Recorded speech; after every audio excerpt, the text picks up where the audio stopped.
gratitude, it's emotional signature. When you get something, when you're receiving something, when something has happened to you, or when something is happening to you, you say thank you because you're receiving something. So the emotional signature of gratitude means the event has already happened or it's happening to you.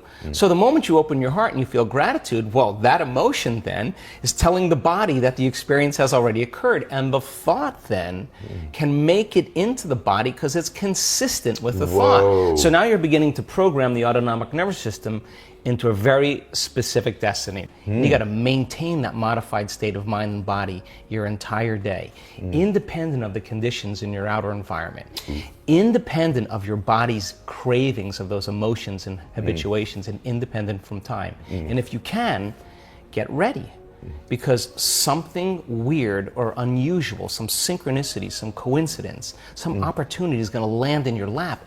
And you didn't have to go and get it. Yes. It came to you. Now you're the vortex of creation. So if you say to me, well, I was feeling gratitude, but then there was traffic, or my coworker sent me a nasty email, then I would say, oh my God, you mean you're allowing your environment, your outer environment, to control how you feel and think?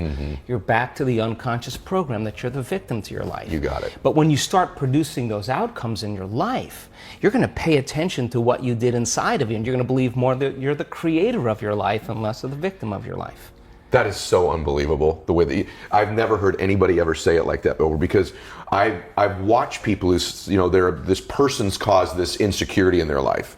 And even when they remove the person, what they'll do is, okay, now I'm going to feel gratitude, what you just said, but their body is still addicted to that emotion, and they go seek other references to get them that emotion again. So the first thing you said that I love, that I've not heard before, is one is acknowledge when that addiction rears its head again, just by acknowledging it. The second thing that really nobody talks about is, it's wonderful to meditate and to get into that space, but then you must get up and be active towards that goal. That's what most people don't ever talk about. We're changing our brain and body to live in that future present reality so that you feel connected to a future instead of the past. And when you're connected to the past, you're looking for it. And if you're looking for it, you're separate from it. If you're being it, then there's a complete change in energy. And nobody changes until they change their energy. And when you change your energy, you change your life.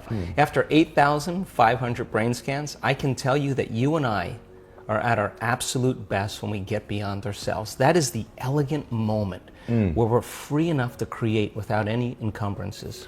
So this has been measured too. So there's these different energy centers in the body. Is it true that if you're holding on to these other emotions, I just want a basic answer for this for the group too.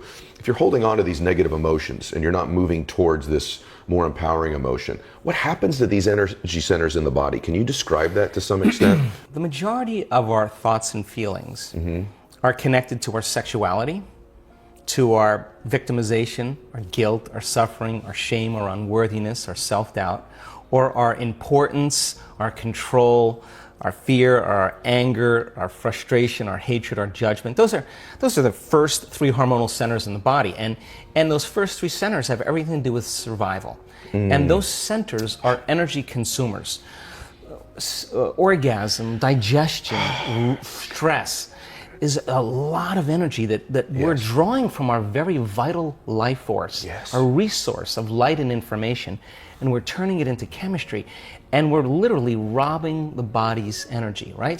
So then living like that for the short term is okay, because the body can move back to homeostasis, it can restore itself, but when we're overdoing that consistently, then there's no energy for growth and repair, because you're living constantly in survival. So again, you can eat all the right food, you can do all the right things, but if you're living in anxiety and fear and you're viewing your world from the worst case scenario that could possibly happen, because that's what you do in survival, there's no energy for growth and repair. There's no energy for healing. So the majority of our thoughts are signaling certain circuits in the brain that signal another part of the brain, the limbic brain, to make what's called a neuropeptide.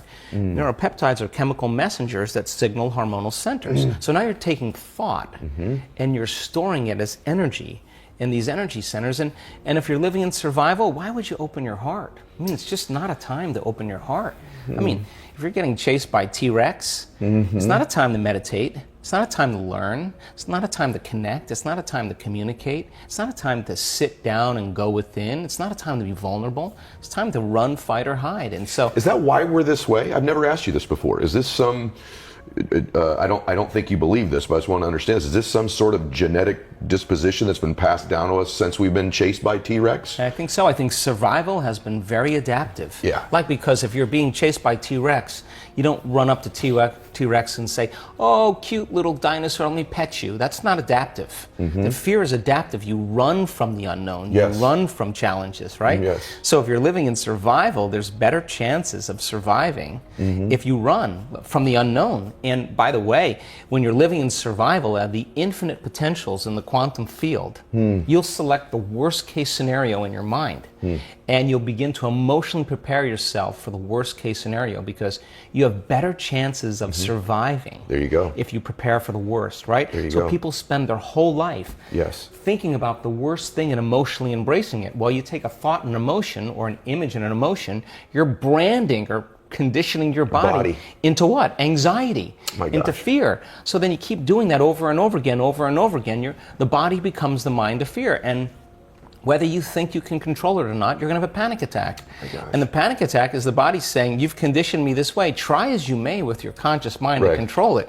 You programmed it subconsciously. Then you start worrying about the next panic attack, and it's that very anticipation that keeps the person on the hamster wheel, right? And robs them of all of this energy as well. They're absolutely so they don't believe in possibility when they're living in that state, because in survival, it's not a time to create. All the blood flow is going to the hindbrain and away from the forebrain. There's no physiology really for a person to begin to create a new future.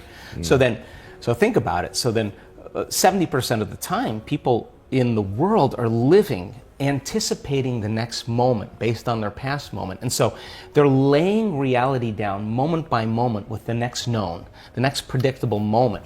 And so the hormones of stress endorse the senses. Our senses become heightened when we're under stress, and we become materialists. We narrow our focus on the danger. So then you're focusing on matter. You're focusing on the material world. And when you do that, you put all your attention, the arousal of the stress hormones puts all your attention on your body. If you're being chased by T-Rex, you better be paying attention to your body. When people start reaching this moment, my goodness, they're overcoming themselves. And now they're at that perfect place to create. And my definition of creation is when I forget about myself. That's when you're free. So some people can do it because they've practiced it. Other people can't get beyond the addiction of a certain emotion. That means their body is still their mind. So then if you're sitting in a meditation and your body's throwing the kitchen sink at you and saying, "Ed, you're a loser, you're never going to change, this is too hard, why don't you quit?" And you're aware that that's your body doing that, and you say to your body, "We're going to sit here, and we're going to sit in this fire, and I'm going to keep applying the formula," and your brain starts running to all the emails you have to do, and you become aware of that, and you return back to the present moment, and you tell the body it's no longer the mind, that you're the mind. Now your will is getting greater than that program, and there's a liberation of energy. And every time you do that, that's a victory. And you teach people... Every time you do that, that's a victory. When your mind tells the body, "I'm in charge." When you say to your... When you want to get up and you want to quit, and you go, "Oh, no, that's my body, bring it back."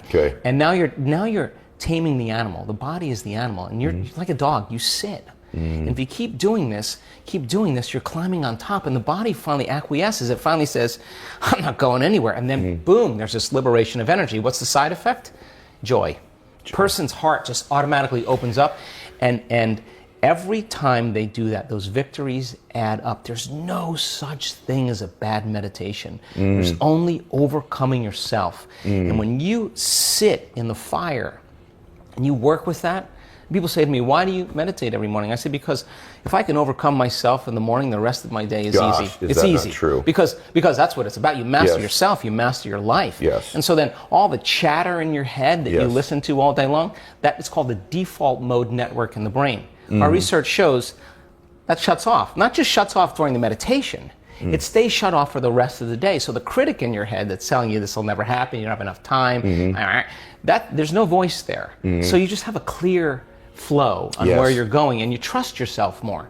So then when you start practicing creating that brain and heart coherence, you can believe in a future that you can't see or experience with your senses yet, but you've thought about enough times in your mind that it's actually, there's physical evidence in your brain to look like it's already happened. Man. And you can begin to understand, you can select a new potential in the quantum field and every day emotionally embrace that future reality to such a degree that your body begins to believe it's living in that future reality in the present moment.